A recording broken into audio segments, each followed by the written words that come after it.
Hey everyone, it's me, Brett Rossi. I am back! Ew, that sounds lame. Anyways, hey everyone, it's me, Brett Rossi, and I wanted to do a little video about how I became a porn star. First of all, I want to clarify that I don't consider myself a porn star, but apparently, Google says otherwise. I wanted to explain the difference between a porn star, and a porn performer, or adult star and adult performer. In my opinion, the difference is a porn star is someone who has earned lots of accolades. A lot of mainstream porn, a lot of feature works, some have won awards, but you don't have to win awards to be a porn star. To be nominated, personally, I've been nominated a bunch, but I've never won. However, I guess Brett Rossi is or was popular at one point. A little bit about me, I've been in the adult industry for 10 years. No, I don't perform anymore, but that is besides the point. I just wanted to talk a little bit about how I became Brett Rossi. A lot of you guys are pretty interested in the story, and I think it's kind of interesting to hear every performer and, you know, their stories, because we all have different walks of life and how we became our alter egos. I started modeling when I was a kid. My grandma was a model, so my grandma used to take me to all of my modeling gigs when I was a minor. And then when I became 18 in 2007, the Girls Next Door was really big. Playboy was like really big. I wanted to be a playmate. I wanted to be in that world. Like, I didn't want to do, like, I was modeling for like Liz Claiborne and Forever 21 and like stuff like that, and Forever 21 back then was not like Forever 21 now. I felt like it was really boring, like the commercial work I was doing was really boring. I wanted to be like a glamour model. I wanted big tits and a curvy body, and I wanted to be beautiful because at the time I had no boobies, I was tiny, I had no figure, so it's like I wasn't cute. Or maybe I wasn't, I just didn't know it. Who knows? When I turned 18, I was like, you know what? I want to be hot. I want to be sexy, I want to be a glamour model, I want to be in Playboy. Hugh Hefner was actually holding his very first casting call at the Playboy Mansion. I went there and I auditioned, and during my audition they were doing like radio spots and stuff. That's when I met Andrea Lowell. Andrea Lowell was the host of the Playboy Morning Show, and her and I became friends, and so she would have me on the show quite regularly, and I became like a fan favorite. And then somehow I met somebody who would go to parties at the Playboy Mansion, so I got an invite. And then when I was at the Playboy Mansion, I mingled and I met the body painter for Playboy, for the Playboy party. I believe his name was Mark Fraser. And I sent him my photo. I did like a casting call. He sent my photo to Hef, and Hef said, sure, I would love for you to paint her. And that's how that came about. Well, simultaneously, I started shooting like glamour nudes and stuff like that. I really wanted to shoot for Holly Randall. I wrote Holly this like really long email about like how I would love for her to give me an opportunity. Holly actually gave me a chance, and she shot me, and all simultaneously I got an agent. I'll never forget, I went on a go-see when I finally signed with like my agency that I stayed with for a while. I'll never forget, I went on a go-see, and I went and I saw this guy named Stoney Curtis, and he made me fill out this like long sheet, and it asked me like all these like really weird questions, and he basically told me that I would never be anything because I didn't want to do boy girl. I only wanted to do lesbian porn. So Stoney Curtis told me that I was gonna be nothing, whatever. Soon after that, I was on Twitter and I was contacted by somebody who worked for the Howard Stern show, and his name was Ronnie. He was like, hey, you know, I think you would be a great candidate for Miss Howard Stern. Would you be interested? And I was like, yeah, of course I'd be interested, but at the same time, I was like, this is probably like a trick or something.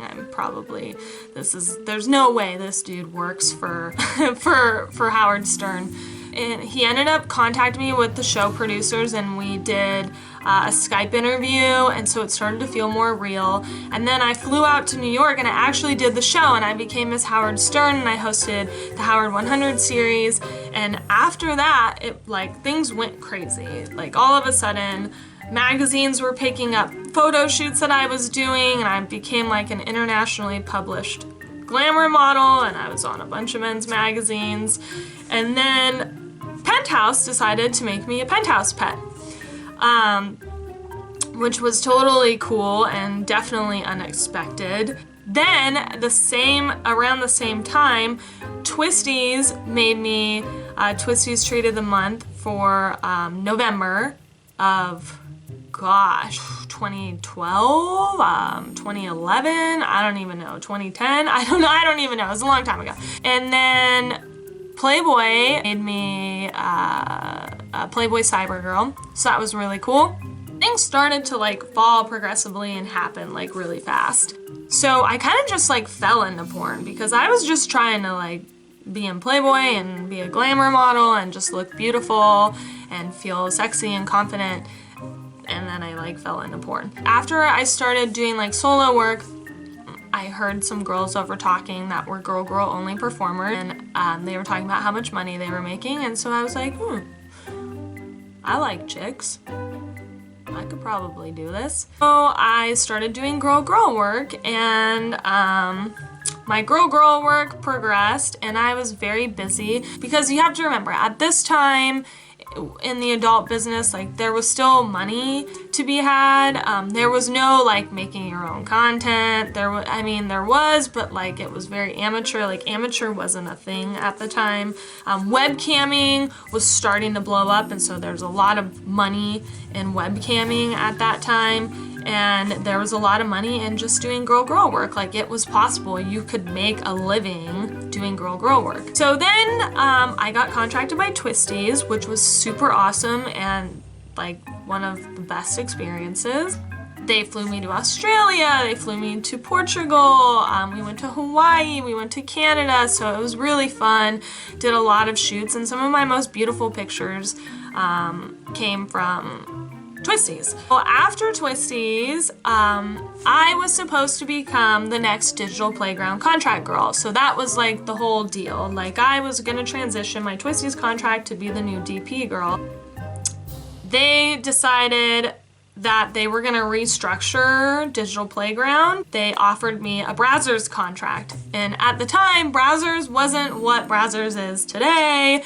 So I stupidly was like, no, you know what, it's cool. I'm gonna go to nursing school. So I started going to nursing school, and I was going to nursing school. Everything was great. I was living off of the money that I had saved from my Twisties contract and my feature dancing and all that stuff. And then I met, and we got engaged, and shit got real, and all of a sudden I was in every single fucking tabloid you could possibly think of. I was on TMZ, I was on Fox, all of a sudden I was like plastered everywhere for this relationship that I was in. So I went from being like, oh, like, I'm a porn star and like people, you know, kind of know who I am, to like all of a sudden the world is looking at me like, and all my personal information is online. So now people know like my real name. Now people know that I was divorced, and now people know that I this and this and this, and like it got really invasive. That was really intense and something that I wasn't prepared to deal with. I actually went through like a really hard mental crisis. I became super introverted. I got social anxiety. I couldn't go places because I was terrified that people were like taking my picture or, you know, recording me or whatever. I really wasn't adjusting to fame very well. I felt like my life was under a microscope, and every single fucking day there was like a new terrible story about like gold digger Brett Rossi and what a horrible person I am. And so it really like started to weigh down on me because, you know, somebody tells you you're a horrible person long enough, eventually you start to believe it, whether it's true or not. It really hurt me because people that I thought were my friends were not my friends. People were selling stories about me. People were trying to use me, and so it really was terrible. I went through like the dreaded breakup, and that boosted Brett Rossi even more for, you know, reasons that you can just Google. The tabloids were just like surrounding me. Like I couldn't even go get coffee without somebody like taking my picture. So many people were saying terrible things once again about me after something that I went through that really was quite terrible. I decided, oh, you know what, I'm gonna go back to mainstream. So I did like some runway, and then I realized, you know what, I think I just need a break from like the public. Took some time to deal with my mental health. Then I decided to come back to porn because my best friend at the time had this company called Trenchcoat, and she was like, hey, you know, I have this company, I would love for you to be the contract girl, blah, blah, blah, blah, blah. So then I signed the contract, and then the contract didn't really work out. But that was cool, no hard feelings. I wrote an email to Greg Lansky, whom I've known for a really long time, and I was like, hey, you know, I really love your work that you're doing for Vixen, and I would love to be a Vixen angel. So I wrote him this heartfelt, you know, email. I'm a big fan of like writing to people. Yeah, anyways, I reached out to Greg Lansky, and I was like, hey, you know, I really want to become a Vixen angel, like what can we do to make this happen, blah, blah, blah, blah. And then Greg was like, yeah, absolutely, I would love for you to be a Vixen angel, like we go way back. Greg shot my very first scene, so him and I kind of have like a connection. And so yeah, he made me a Vixen angel, and that was such a cool experience because the adult industry has changed so much even in the last 10 years that I've been in the adult industry. It's not what it used to be. Like there's no more catering, there's no more wardrobe stylists, you know? Sometimes you have to do your own makeup. You know, the quality has gone down. Like it's no longer like about like feature films. Now it's like, oh, let's make an OnlyFans, and you know, that's cool and all, but for people like me who are used to the glamour days of porn, where like big hair and big makeup and like big titties and like curves, the glamour girls of porn, like glam, glam, glam is no longer popular. Now it's like all natural and whatever, which is cool, but like I really miss like the glamour days of porn. If you're an adult industry fan or whatever, or porn fan, you know what I'm talking about. That's what I liked about Vixen. Vixen really made you feel like it was back in the old days. I say old days, but really, I mean, even just 10 years ago was so different. There was no Snapchat, there was no OnlyFans. I mean, Twitter just barely was coming out and about. There was Vine. Vine was cool. Vine is like the OG TikTok. Yeah, there was no Instagram, all that fun stuff. So social media did not play a huge role in defining your brand. Whereas now, like feature clubs book based off of how many followers you have, or whatever, how many awards you have, or how many, whatever. That is my road that I've traveled to become Brett Rossi. And so, yeah, my dog's barking, so I gotta go, but thanks for tuning in. Thanks for watching my YouTube video. Make sure you subscribe and come back for more.